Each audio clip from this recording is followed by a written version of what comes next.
With pre-season testing completed, the 2018 season is therefore just around the corner, but before the first round takes place at the obligatory opener of Melbourne, there is the small matter of the pre-season predictions to take care of, done a little bit differently this time as I'm talking about where the 13 teams could be rather than typing about them.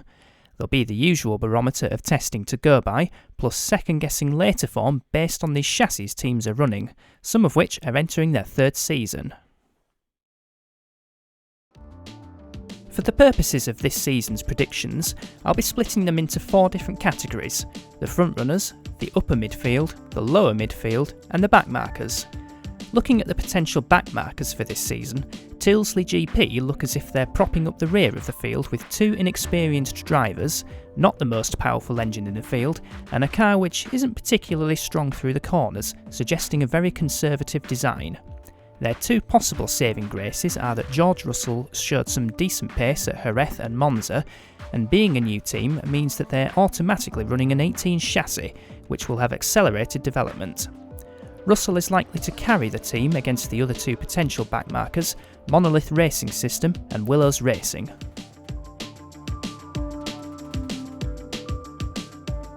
Monolith's return to FF1M has been fairly low-key so far, with race drivers Esteban Ocon and Nico Hülkenberg, and also test driver Ju-Young Park, setting times towards the rear of the field as they acclimatise to their new team. They chose not to run at Monza, which could be masking some of their performance, but they're running the same Hart engine as Tyldesley and AJ Motorsports, which proved unreliable last season, and based on some of the top speeds so far, not the most powerful either. As for Willows, they have struggled in recent seasons, and pre-season testing hasn't shown much improvement so far, with times somewhere in the lower midfield at Jerez and towards the back at Monza. It looked as if they had continued developing the JW17 right to the end of last season rather than at the earliest opportunity, which means they'll be starting this season on the back foot as they catch up to the opposition. They've stuck with the Judd engine for this season, which looks to have a particularly potent ERS, but running maximum power will naturally affect reliability. Onto the lower midfield, which could be between 3 teams. AJ Motorsports' return to FF1M last season was something of a rediscovery, having inherited Willow's manufacturer Ilmor engines and then rebadging them as Hart. They struggled for reliability and consistency, with only 1 race seeing both cars reach the checkered flag. In fact, they were 1 retirement short of matching Andrew Racing and GRM's unenviable record of most retirements in a single season. Nevertheless, the AJ17B looks to be a very drivable car, with Lando Norris setting some good lap times at Jerez, and this should give Kimi Raikkonen and Mattia Alfonsi a good baseline to build on, if the Hart engine is reliable. One anomaly is the exclusive use of Avon tyres, and it'll be interesting to see how they perform alongside Firestone and Goodyear.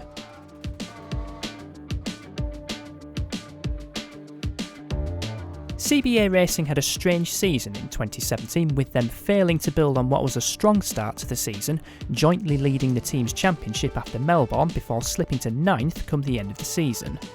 This was largely down to reliability and being one of the earliest to shift focus onto 2018, but it doesn't appear to have paid off so far, with some inconsistent lap times in testing. This could be down to switching from Megatron to Judd engines, but the car actually looked decent in a straight line, so it seems as if they're lacking grip in the corners. They'll have the freedom of as much ERS as they like for this season, so if their car is already good down the straights, expect them to be difficult to overtake before juddering to a halt.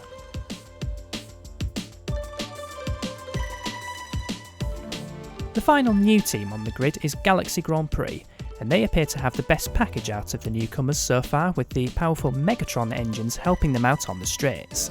They also have the experienced Robert Kubica and the rejuvenated Carlos Sainz at their disposal, the Spaniard seemingly having turned a corner with 2 podium finishes in the final 2 races of last season. If they get the development right, then they could be knocking on the door of a podium finish before the season's end, but Megatron have historically not been the most reliable of engines, so a bit of fortune would have to fall their way.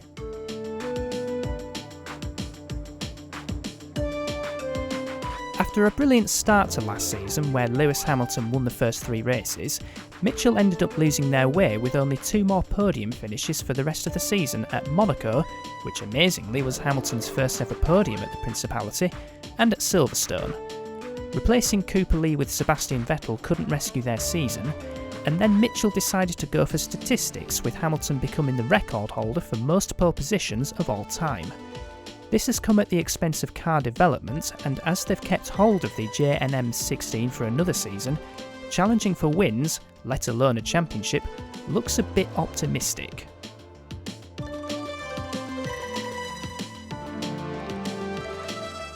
"2017 was a mixed bag for GRM, with its 2 drivers on opposite ends of the luck scale.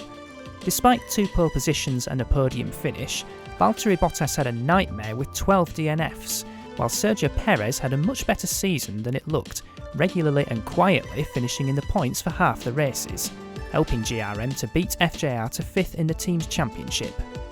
Carrying over their MT16 chassis will give them a head start compared to newer chassis, and they've looked decent in pre-season testing, so GRM could score a few podium finishes before other teams catch up. FJR had an average season in 2017 with a couple of podium finishes and a couple of pole positions for their 2 drivers before fading into anonymity as they shifted focus onto the brand new JB18 chassis for this season. The new car looks to have the same characteristics as before, lots of downforce cancelled out by a metaphorical parachute with comfortably the lowest top speeds of any team. However, their downforce levels are such that Kevin Magnussen actually recorded the highest minimum speed through the parabolica at Monza, so if FJR can concentrate on reducing the car's drag, which beleaguered them throughout 2017, then they could be disrupting the frontrunners by the end of the season. Gajira Autosport's 2017 season started off as a continuation of their dismal 2016 season, with them struggling to crack the frontrunners until Spa, where Alessandro Farina started to showcase his talents. This eventually culminated in 2 podium finishes at Sepang and Suzuka, both races he could have won but for Tornado's quick thinking to extinguish Romain Grosjean's fire at Sepang, and then a slow second pit stop allowing Daniel Ricciardo to maintain the lead at Suzuka. It was revealed towards the end of the season that Gajira's aerodynamics were very well developed, which should stand them in good stead for 2018, but they were left scratching their heads after showing ordinary lap times at Monza, with team boss Guy Kramer conceding that there was still work to do.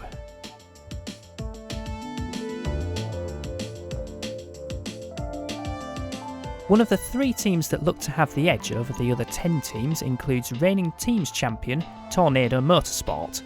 They had the season of seasons in 2017 with 11 wins, 10 of which were consecutive, and joining Shake and Bake in having the most points in a single season,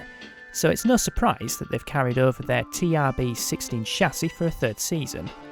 Their new signing, 2017 FF1M runner-up Charles Leclerc, looked very quick at Jerez as he topped all 3 days, but Monza wasn't quite as straightforward as they were comfortably the 3rd quickest team, indicating some issues with their top speed. We could therefore see the form book fluctuate between the 3 front-running teams depending on the circuit, with Tornado stronger on the higher downforce circuits of Kyalami and the Hungaroring.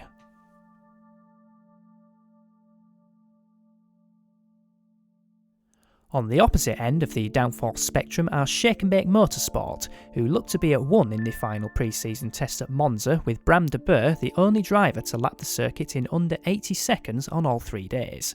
The ASS-17B's strength is clearly top speed, with comfortably the fastest car down the straights, but Shake and Bake were also quick at Barcelona, more of an all-round circuit, so it's not just a one-trick pony. Plus, as it's a 17 chassis, their aero development will be a bit more pronounced. 2 things go against them, however. Firstly, no ERS was being run at all during pre-season, and Megatron aren't known for their extra power on top of their already powerful engine, and secondly, Megatron have historically not been reliable, and this could be the missing ingredient that prevents them from winning the team's championship this season.